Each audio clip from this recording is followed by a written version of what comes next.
My husband, Tom, works odd jobs and earns a meager salary. We're living off my earnings. Despite this, he pushes all household chores on me and struts around like he's in charge. One day, Tom said, "From next week, we're gonna live with my sister and her husband. Clear out a room for them." What?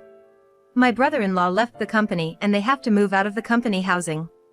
So I invited them to stay with us. I was speechless. Making decisions without consulting me? Unacceptable. Well then, please handle the monthly mortgage of $2,800. Why? I want a divorce.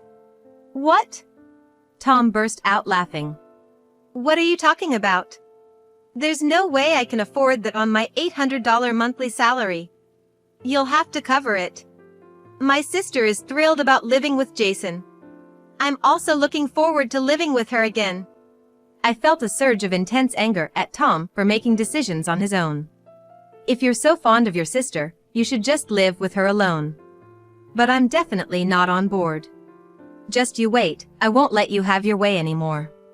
My name is Lucy, 45 years old. 10 years ago, right before our wedding, my engagement was broken off. I was at an all-time low when my coworker, Tom, comforted me. That's how our relationship started. The following year, we got married and soon after had our eldest son, Jason. I love my job, so I returned to work full-time after taking a year for maternity leave. With both my husband and me working full-time, we can easily save for Jason's tuition fees and secure our retirement. But then Tom had to take responsibility for a mistake at work and was transferred from the main office of a big corporation to one of its subsidiaries. Unhappy with this, Tom quit his job and began working part-time. His income dropped to a quarter of what it was, but I thought I'd just work more to compensate. However, there's something that worries me more than Tom's salary. It's his sister, Vanessa. Tom's family owned a general store in the local business district, and since they were busy, Vanessa took care of Tom from a young age.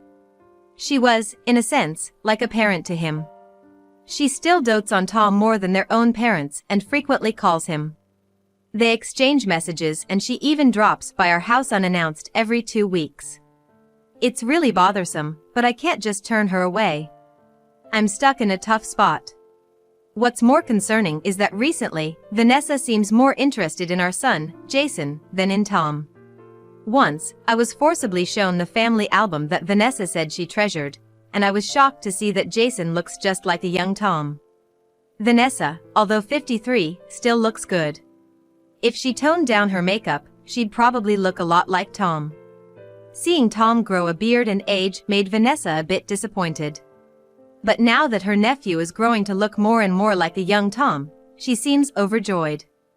So, whenever she visits unexpectedly and Jason isn't around, she becomes noticeably upset. "Jason's still at soccer practice? Isn't it too late for a 9-year-old?" she'd say, lounging on the sofa in her lace and frilly dress, pouting with her pink lips. "He started because his friends invited him. Besides, it's only 6 p.m. Third graders should be in bed by 8 p.m. No way, he has homework too." Times have changed, kids nowadays are busier. Vanessa apparently had difficulty conceiving and, after trying for several years, she gave up. So, her unfamiliarity with modern parenting is understandable, but she still tends to give unsolicited advice. She usually comes over during dinner time. I've heard her husband is on a work assignment in another city, so she likely times her visits to eat with us. And she always has something to say about the food. "Really? You're pairing pork chop with clam stew? I'd go with Caesar salad." Vanessa is good at cooking, so she must be right.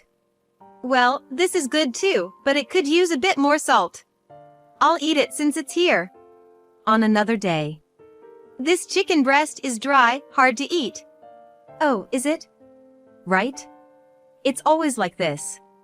Her cooking is on par with a kindergartner. I fumed silently as Tom laughed. I didn't want to hear it from someone who didn't even know how to hold a cooking knife. "If it were me, I'd moisten it with water or wine before cooking." I did that. "Then it must be Lucy's poor skills. There's no helping it." Both Vanessa and Tom burst into laughter. Vanessa always cleans her plate but never misses a chance to add a snide comment. Lucy, since Tom's taking care of you, you ought to consider a proper nutritional balance for him, right Tom? Well, yeah. Next to Tom, who awkwardly avoids her gaze, I smirk silently to myself. It seems my sister-in-law doesn't realize that I'm the one supporting Tom. Then, when Jason returns, all hell breaks loose. Jason! It's been 2 weeks. Let Auntie get a good look at you. Oh my, you look exactly like your dad when he was young. A future heartthrob for sure. Why not consider being a pop star? Nah, I'm gonna be a soccer player. Are you sure? What a waste. Have you grown taller? Your skin's so smooth, long eyelashes, and silky hair. Lucky you. As Vanessa touches all over his face and hair, Jason forces a smile, but he can't exactly shove his aunt away, so he looks at me for help. Doing the dishes, I rush over, drying my hands, and pull Vanessa away from Jason. Vanessa, please stop. Jason's clearly uncomfortable. It's just a bit of touching. It's not a big deal, right Tom? Yeah. Vanessa doesn't have kids, so let her touch him. Tom, playing with his phone on the couch, makes the careless remark. It irritates me. Jason isn't a toy. I might find him adorable, but I don't go all touchy-feely on him. This is different. If he doesn't like it, you should respect that. Jason, you don't really mind, do you? With that kind of questioning, how's he supposed to say no? Vanessa, if you don't stop this behavior, I won't let you see him anymore. Oh, don't be so stingy. Fine, from now on, I'll just look from a distance. Vanessa reluctantly agreed, so I felt relieved. However, that's not the only issue in our household. The other day, I suddenly had to work overtime, so I called Tom during my lunch break. Sorry, can you and Jason eat the leftovers in the fridge? Oh, sure.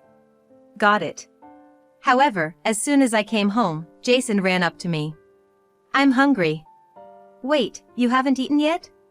Tom, getting up from the couch, grumbled. There's nothing. If it's not freshly cooked dishes, I ain't eating. He snootily remarked, looking at the beef and potatoes I had laid out on the table. If it's just yesterday's leftovers, I don't want it. I'm gonna get a burger. Then, with a scowl, he said to me, if you can't even prepare a meal, don't work late. Well, maybe you should cook every once in a while, Tom. I snapped back, and he replied disdainfully. Excuse me? Isn't housework a woman's job? Even if your cooking sucks. Remember, I took pity on your unattractive self. Thought you'd never find a husband. He smirked wickedly. You can never thank me enough, can you? I was infuriated, but with Jason right in front of me, I bit my tongue. It's always like this. Whenever we fight, he brings up how he rescued me, making it sound like he did me some huge favor. Sure, back then, it was Tom who saved me when I was at my lowest. But now, he's just a low-wage part-timer relying on my salary, and he dumps all the housework on me while acting high and mighty. Will I always be belittled like this? That night, as I gazed at Jason's innocent sleeping face, I pondered. A household where the father ridicules the mother can't be good for a child. Should I get a divorce? But Jason, given my busy work schedule, is attached to Tom. It feels like I'd be taking away his father, and it makes me hesitate. One restless day, after seeing Jason fall asleep, Tom approached me. From next week, we're gonna live with my sister and her husband. Clear out a room for them. What? I was taken aback. Not what, clean it up properly. I haven't heard anything about this. That's why I'm telling you now. Tom said, sounding annoyed. My brother-in-law left the company and they have to move out of the company housing. So, I invited them here. Told them they can stay as long as they want. I was dumbfounded. What is he thinking? Making decisions without even asking me. I put on a smile and turned it toward Tom. Well then, please handle the monthly mortgage of $2,800. Why? I want a divorce. What? After a brief pause, Tom burst out laughing. What are you talking about? There's no way I can afford that on my $800 monthly salary. You'll have to cover it. As if it were a given. Tom continued with a smirk. My sister is thrilled about living with Jason. She says now they can finally become a real family. I'm also looking forward to living with her again. Oh, really? I felt a surge of intense anger at Tom for making decisions on his own. All right, I get it. If you're so fond of your sister, you should just live with her alone. But I'm definitely not on board. Just you wait, I won't let you have your way anymore. Starting the next day, I took some paid time off and began packing little by little while Tom was at work. I called my parents to see if I could temporarily stay with them. They were even more angry than I was, after hearing about Vanessa's attachment to Jason. Does she think she can treat our precious grandchild like some kind of pet? What a creep! We can't leave you and Jason in a place like that. Come back home. Thank you. I'm sorry for the sudden change. When I told Jason we were getting divorced, he asked me with uncertainty. Can I come with you, Mom? Of course, honey. We'll be staying at your grandparents' for a while. Yay! I love Grandma and Grandpa. I hesitated for a moment before asking. You know, you might not see your dad as often. Is that okay? It's fine. Dad hardly ever plays with me. He just gives short answers to my stories about school, so it's boring. Oh, really? Jason made a face, clearly annoyed. Even when he took me to the park when I was little, he'd just sit on the bench and play on his phone. I wanted to play catch, but he'd always say he's too busy and that I should play by myself. I was always jealous of the other kids with their dads. I had no idea. Tom, who always left the household chores to me, would still take a young Jason to the park on his days off. During that time, I was able to do household chores and shopping, which was a huge help. Since Tom always brought toys to play with outside, I assumed they were having fun time together as guys. If Tom wasn't even fulfilling his duties as a father, there was no reason for us to stay together. Fortunately, my parents' house was in the neighboring town, so Jason didn't have to switch schools, and he could continue his soccer lessons, which was a relief. Once I moved back to my parents, I transferred the house's ownership to Tom, changed my address, and started to file for divorce. It's not just about separating, but we also need to split our shared property in half.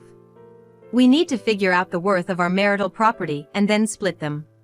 We also need to discuss and decide on how much child support for Jason.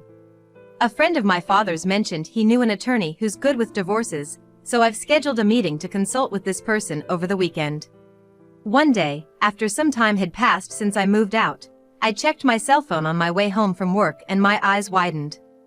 In just 3 hours, an insane number of calls and messages had come in. The voicemail had Tom's desperate voice on it.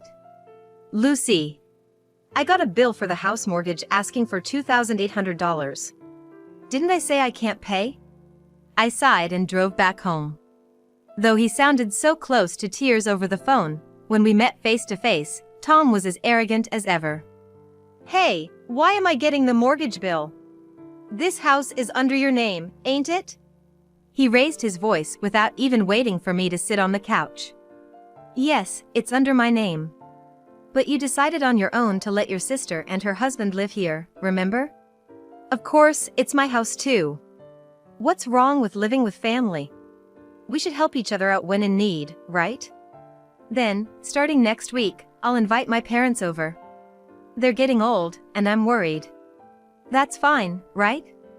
Tom's eyes widened. What are you talking about? No way am I gonna approve of living with your folks. See, Tom? You react just the same way I do. At my remark, Tom's face turned sour, as if he'd bitten into a lemon. But wanting a divorce over something like this is just selfish. We have a young kid, Jason. You're gonna take his dad away from him? I've put up with a lot until now, and I've thought about Jason too. But I just can't stand your arrogance anymore. I said in a restrained tone. Anyway, I've moved out. It's only natural to transfer the house to your name, isn't it? You left without my permission, and you think that's okay? I'm willing to let it slide for now, but hurry up and bring Jason back. Without your permission? It's laughable coming from his mouth. Then, as I fell silent, Tom said in a lowered tone. You're not getting something, are you? What? No one told you to leave. Suddenly his tone was gentle, and he put on a fawning smile. Vanessa told me she had no intention of kicking you out. So, come back, do the chores as you've always done, and contribute to the household. Just because there are 2 more of us now doesn't mean things have to change. We have spare rooms after all. I agree about the spare rooms. Right? We need to make use of them. But a $2,800 mortgage is just too much. Tom shrugged, looking exasperated. I replied, half in disbelief. You're the one who took out such a high mortgage, Tom. What? My fault? I said I'd be fine with any prefab house if it had a yard. You were the one who listened to the sales staff and opted for all those luxuries. Tom frowned, and I retorted sharply.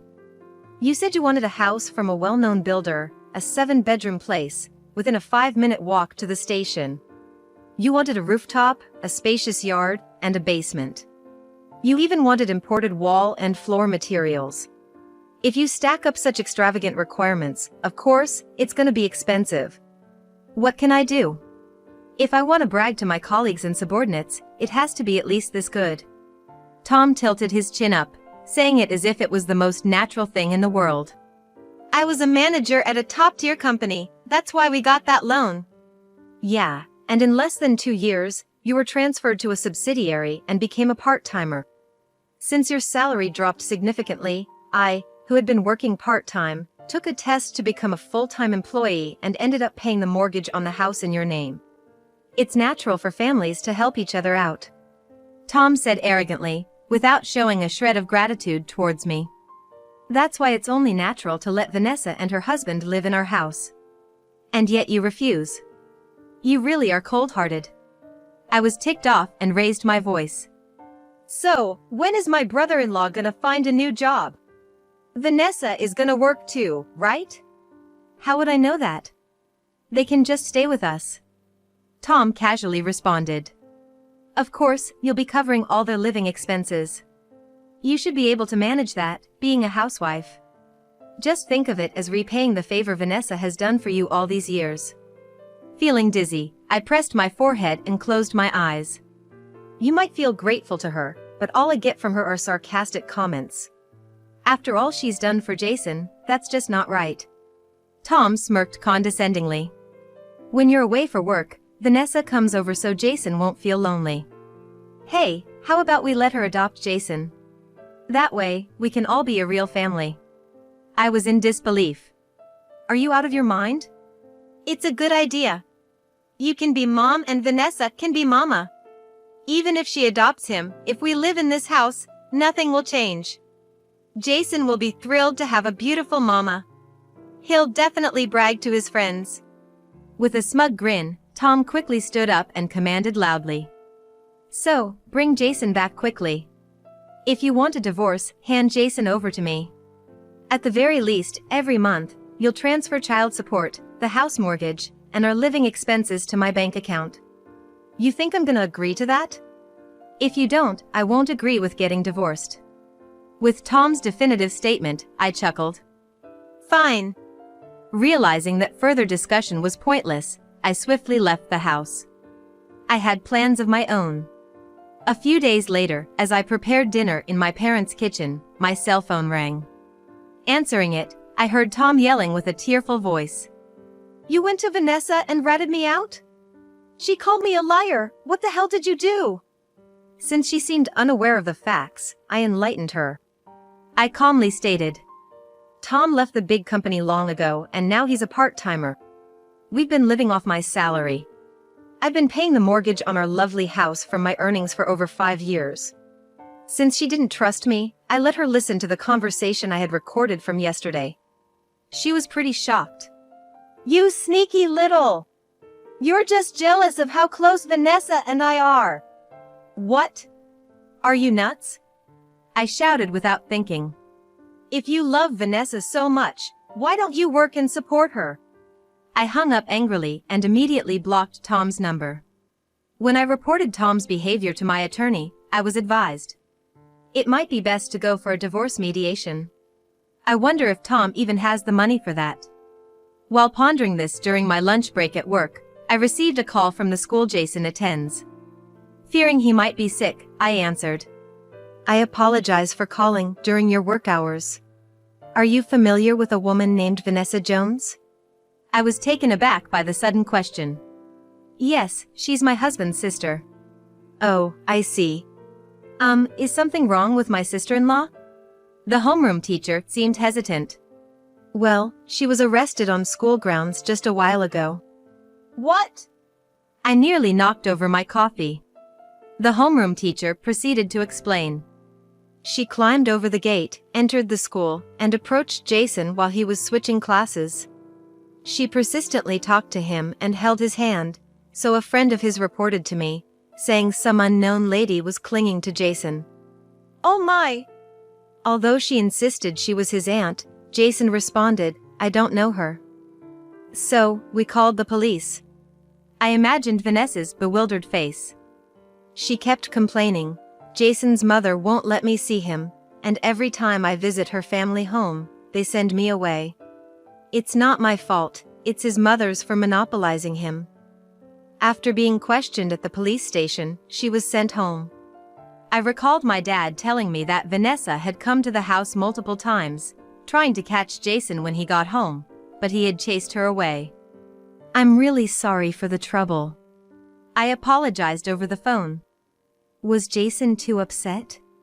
More like angry. He said she's creepy and that he doesn't want to see her anymore. I see. Once home, I would reassure Jason. Promise him he'd never have to see Vanessa again. I hung up the phone, sipped my coffee, and felt a weight off my chest. Vanessa must have been devastated to be treated as a stranger by Jason. Serves her right, I thought, smirking to myself. Tom was initially very resistant to the divorce, but my attorney persuaded him, saying, a divorce mediation would be expensive. So he reluctantly agreed. He even consented to the child support amount I proposed. Now, the value of our jointly owned house needs to be determined, and after deducting the remaining mortgage, Tom and I need to split the money. When Tom got a price quote from a realtor and told Vanessa they were selling the house, Vanessa was furious. You'll take care of our living expenses, and I'll be able to spend more time with Jason. This isn't what we discussed. You want us to rent an apartment? We don't have that kind of money. I'm broke too. Sorry, but find a way to move. You said you were a manager at a top-tier company and told me to trust you, but turns out you're just a part-timer. You really let me down, Tom. It's really your husband's fault, using company money for personal stuff. Clean up your own mess. What did you say? After a massive argument, Tom and Vanessa and her husband moved into separate apartments. Tom sold the house and paid off my mortgage debt, but he still has to give me monthly child support. So he took on 5 part-time jobs, working from dawn till dusk, sweating it out just to make ends meet and provide that child support. If he couldn't transfer the child support to my account, I'd have his wages garnished, so I guess Tom is really doing his best. Vanessa and her husband, who borrowed money for moving and initial living expenses, also found jobs and started working. But at Vanessa's workplace, there's Jason's classmate's mother, and word quickly spread about Vanessa sneaking into the school. Vanessa, embarrassed, quickly quit her job and mostly stays at home now. A neighbor recently saw her and remarked that she looked haggard and older than her age. Once the divorce procedure was settled, I moved with Jason to a condo near my parents. In case of sudden late work shifts or weekend duties, my parents help take care of Jason. Jason's always been close to my parents, and as they adore him too, I can trust leaving him with them. I feel so refreshed without having to constantly worry about Vanessa's unexpected visits or seeing Tom lounging on the couch while I'm swamped with housework. I'm open to letting Jason see Tom if he wants to, but Jason seems to have had enough of his dad. Not sure when that might change. In the absence of his father, I, along with my parents, intend to raise Jason with all the love and watch him grow.